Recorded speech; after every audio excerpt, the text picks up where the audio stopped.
નમસ્કાર મિત્રો, આજે આપણે આ વિડીયોમાં ધોરણ 5 પર્યાવરણ આસપાસ પાઠ 6 જળ એ જીવનના ગાલા સ્વાધ્યાય પોથીનું સંપૂર્ણ સોલ્યુશન જોઈશું। પ્રશ્ન 1 વિકલ્પો, એમાં પહેલો વિકલ્પ ગળસીસર શબ્દમાં સરનો અર્થ શું થાય? તો સી તળાવ। બીજું, પહેલાંના સમયમાં રાજાઓ કે દાનવીરો મુસાફરોની પાણીની સુવિધા માટે શું બંધાવતા? તો ડી વાવ। ત્રીજું, પાણીનો મુખ્ય સ્ત્રોત કયો છે? તો બી વરસાદ। ચોથું છે અમદાવાદની નજીક આવેલી મોટી વાવ? તો કે સી અડાલજની વાવ। પાંચમું, નીચેનામાંથી કયા કાર્ય માટે પાણીની જરૂર પડતી નથી? તો સી કાગળમાંથી રમકડાં બનાવવા માટે। છઠ્ઠું, નીચેનામાંથી કયા પાત્રમાં સૌથી વધારે પાણી સમાય? તો બી ડોલ। સાતમું, દડકી માઈના ગામમાં પાણીની સમસ્યા કેવી રીતે હલ થઈ? તો સી તળાવ બનાવવાથી। પ્રશ્ન બીજો, ખાલી જગ્યા। પહેલી, ગડકીસર એ જેસલમેર રાજાના ગળસીએ બંધાવેલ તળાવ છે। બીજું, ઘરમાં પાણીનો વધુ સંગ્રહ કરવા ઈંટ, સિમેન્ટ, રેતીથી ટાંકી બનાવવામાં આવે છે। ત્રીજું, વાવમાં પગથિયા દ્વારા અંદર ઉતરીને પાણી મેળવવામાં આવતું। 4, એક પ્રવેશદ્વારવાળી વાવને નંદા વાવ કહેવાય। 5, પહેલાંના સમયમાં વરસાદથી તળાવ છલકાઈ જાય ત્યારે લાડુ બનાવી વેચવામાં આવતા, તેને મેઘ લાડુ કહે છે। 6, વધુ વરસાદ આવે તો ગામના તળાવ છલકાઈ જાય। 7, પાણી એ કુદરતી સંપત્તિ છે। 8, બોરવેલ વડે જમીનમાં રહેલું ભૂગર્ભ જળ મોટર પંપની મદદથી બહાર કાઢવામાં આવે છે। પ્રશ્ન 3, ખરા ખોટા। પહેલું, ટપકતો નળ રિપેર કરાવવો એ પાણી બચાવવાનું કાર્ય કહેવાય, સાચી વાત। બીજું, પાણી પીધા વિના લાંબો સમય ચલાવી શકાય, ખોટું। ત્રીજું, વરસાદનું બધું જ પાણી નદીઓ દ્વારા દરિયામાં વહી જાય, ખોટું। ચોથું, ગામમાં પશુઓને પાણી પીવા માટે હવાડો હોય છે, સાચું। પાંચમું, પાણીનો મુખ્ય સ્ત્રોત વરસાદ છે, સાચું। છઠ્ઠું, પાણી વિના ખેતી થઈ શકે, તો ખોટું। ચોથો પ્રશ્ન, બંધ બેસતા જોડકા જોડો। પહેલું, નદીમાંથી કાઢેલી શાખા, તો એને નહેર કહેવાય। બીજું, પાણીનો મુખ્ય સ્ત્રોત, તો પહેલું વરસાદ। ત્રીજું, પગથિયાવાળો કૂવો, તો પાંચમું વાવ। ચોથું, નદીનું શરૂઆતનું નાનું સ્વરૂપ, તો ઝરણું। પ્રશ્ન 5, નીચેના પ્રશ્નોના 1-2 વાક્યમાં જવાબ લખો। પહેલું, પાણીનો સ્ત્રોત એટલે શું? તો પાણી જ્યાંથી પ્રાપ્ત થાય તેને પાણીનો સ્ત્રોત કહેવાય। બીજું, પાણીનો મુખ્ય સ્ત્રોત કયો? તો કે વરસાદ એ પાણીનો મુખ્ય સ્ત્રોત છે। ત્રીજું, પાણીના સ્ત્રોત કયા કયા? તો વરસાદ, કૂવા, બોરવેલ, ઝરણા, નદી, તળાવ, સરોવર। ચોથું, આપણે પીવાનું પાણી ક્યાંથી મેળવીએ છીએ?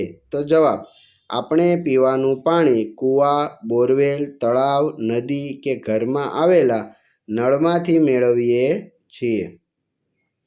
પાંચમું, તમારા ઘરમાં પાણીનો સંગ્રહ શામાં કરવામાં આવે છે? તો મારા ઘરમાં પાણીનો સંગ્રહ ઘરમાં બનાવેલ ભૂગર્ભ ટાંકીમાં, ઘરના ધાબા પર બનાવેલ ટાંકીમાં કરવામાં આવે છે। છઠ્ઠું, તમારા ઘરમાં કયા કયા કામ માટે પાણીની જરૂર પડે? તો જવાબ, અમારા ઘરમાં નાહવામાં, કપડાં ધોવામાં, વાસણ ધોવામાં અને સફાઈમાં પાણીની જરૂર પડે। પ્રશ્ન 7,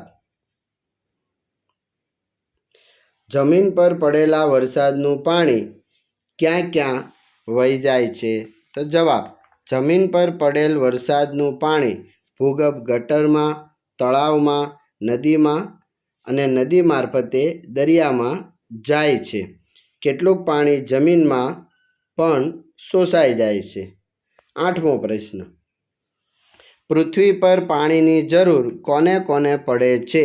તો જવાબ, પૃથ્વી પર પાણીની જરૂર મનુષ્યો, પશુઓ, પંખીઓ, જીવજંતુઓ, વનસ્પતિ તમામ સજીવને પડે છે. 9મું, અતિવૃષ્ટિ એટલે શું? તો ચોમાસાની ઋતુમાં ખૂબ જ વધુ વરસાદ પડે તેને અતિવૃષ્ટિ કહેવાય. 10મું છે, અનાવૃષ્ટિ એટલે શું? તો ચોમાસાની ઋતુમાં વરસાદ ન પડે કે ઓછો પડે તો તેને અનાવૃષ્ટિ કહેવાય. 6થું છે, નીચેના પ્રશ્નના ઉત્તર આપો. પહેલું, જમીન કેવી રીતે પાણી શોષે છે અને તે કૂવા અને વાવ સુધી કેવી રીતે પહોંચે છે? તો જવાબ, જમીન પર પડેલું વરસાદનું પાણી જમીનમાં શોષાય, ઊંડે ઉતરે અને કૂવા અને વાવ સુધી પહોંચે. આ સમસ્યાનો એક સાદો પ્રયોગ કરીએ. આકૃતિમાં બતાવ્યા મુજબ એક પહોળું પ્લાસ્ટિકનું ટબ લ્યો, તેમાં માટી ભરો અને આમ ધીરે ધીરે પાણી રેડો. એ પાણી શોષાઈ જાય પછી થોડું વધારે પાણી રેડો. તે પાણી માટીમાં ઉતરી જશે. હવે માટીમાં વચ્ચે ખાડો કરો. થોડા સમય બાદ જોતા ખાડામાં પાણી આવતું દેખાશે. આ જ પ્રમાણે જમીનમાં પણ કૂવો અને વાવ ખોદવાથી શોષાયેલું પાણી આવે છે.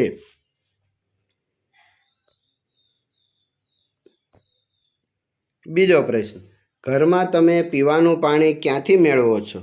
તો જવાબ, મારા ગામની ગ્રામ પંચાયત દ્વારા પાણીની ટાંકી બનાવેલ છે. એ ટાંકીનું પાણીનું જોડાણ નળ દ્વારા ગામના દરેક ઘરમાં આપવામાં આવ્યું છે. તો મારા ઘરમાં એ નળમાંથી પાણી આવે છે અને મેળવીએ છીએ. ત્રીજું, પાણીનો ઉપયોગ ક્યાં ક્યાં થાય? તો પાણીનો ઉપયોગ પીવામાં, રસોઈમાં, નાહવા ધોવામાં, સફાઈ કામમાં, બાગ બગીચામાં, ખેતીવાડીમાં, મકાન બનાવવામાં, વીજળીને વરાળ ઉત્પન્ન કરવામાં તેમજ નાના મોટા ઉદ્યોગમાં થાય. ચોથું, ઘરના પાણીની બચત કરવા શું કરવું જોઈએ? તો જવાબ, પીવા માટે જોઈએ તેટલું જ પાણી વાપરવું જોઈએ. વધારાનું પાણી ઢોળી દેવું ન પડે. સ્નાન કરતી વખતે તથા વાસણ કપડાં ધોવા માટે જરૂર જેટલું જ પાણી વાપરવું. જરૂરિયાત કરતાં વધારે ન વાપરવું. રસોઈ બનાવવા કપ કરતાં ઓછા પાણીનો ઉપયોગ કરવો. જરૂર હોય એટલા માટે સમય નળ ચાલુ રાખવો. બ્રશ અને શેવિંગ કરતી વખતે શરૂઆતથી નળ ચાલુ ન રાખવો. છેલ્લે સફાઈ કરતી વખતે જ નળ ચાલુ કરવો. પ્રશ્ન 5, પાણી એ જીવનનું અમૃત છે, સમજાવો. તો જવાબ, આપણું જીવન પાણી પર નિર્ભર છે. શરીરમાં પાણીનું પ્રમાણ ઘટી જાય તો ડિહાઇડ્રેશન અનુભવાય અને બેભાન પણ થઈ જવાય. વધુ પડતું પાણી ગુમાવાય તો માણસ મૃત્યુ પણ પામે. શરીરની જૈવિક ક્રિયાઓ જેવી કે પાચન ક્રિયા, ઉત્સર્જન ક્રિયા, રુધિરનું પ્રમાણ વગેરે માટે પણ પાણી ખૂબ જરૂરી છે. આમ જીવન ટકાવવા માટે પાણી જરૂરી હોવાથી પાણી એ જીવનનું અમૃત છે. પ્રશ્ન 6, તમે તમારી આસપાસ પાણીનો બગાડ થતો જોયો હોય તેવી 4 બાબતો. તો કે હા, અમારી સોસાયટીમાં ઘણા લોકો પોતાના આંગણામાં ધૂળ ન ઉડે તે માટે અથવા ઉનાળામાં ઠંડક માટે પાઇપ વડે પાણી છાંટે છે અને પાણીનો બગાડ કરે છે. આ ઉપરાંત નળની નીચે વાસણ અને કપડાં ધોવા માટે ચાલુ નળ રાખી પાણીનો બગાડ કરે છે અને શૌચાલયના ઉપયોગમાં સંપૂર્ણ શૌચક્રિયા દરમિયાન પણ પાણીનો નળ ચાલુ રાખે છે. 7મો પ્રશ્ન, વરસાદથી આપણને શો લાભ થાય? તો જવાબ, વરસાદથી આપણને પીવા માટે, ઘર વપરાશ માટે અને ખેતી કરવા માટે પાણી મળે છે. વરસાદ પડે તો જ આપણે અનાજ અને બીજા પાકો તેમજ શાકભાજી ઉગાડી શકીએ. વરસાદના પાણીથી તળાવ, નદી અને કૂવામાં પાણી જમા થાય જે 12 માસ આપણને વાપરવા માટે કામ લાગે.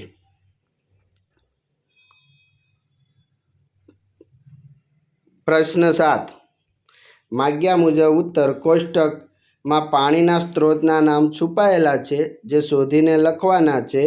તો તળાવ, ટ્યુબવેલ, નદી, સરોવર, ઝરણું, દરિયો અને કૂવો. બીજું છે ધરતી પર પાણી સૌ કોઈ માટે છે. પાણી બચાવવાના 6 સૂત્રો લખો. તો પહેલું, જળ છે એ જીવન છે. પાણીને પાણી સમજી ન વેડફો. ટીપે ટીપે સરોવર ભરાય. પાણી આપણી અમૂલ્ય સંપત્તિ છે.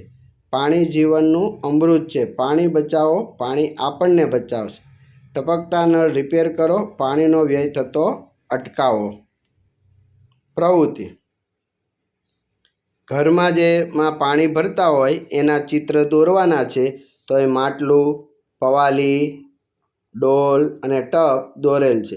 એવી જ રીતે પાણીના પ્રાપ્તિ સ્થાનોના ચિત્રો તો એ પણ અહીંયા ચોંટાડવાના બદલે દોરેલ છે. બોરવેલ, કૂવો, ઝરણું, નદી, વાવ, તળાવ. પાણી બચાવો વિશેના ચિત્ર તો એ પણ આપણે જોઈ શકીએ છીએ. ઓડ પ્રશ્નો છે તો એના પણ જવાબ આપેલ છે. આભાર મિત્રો. હવે પછીના વિડીયોમાં મળીશું.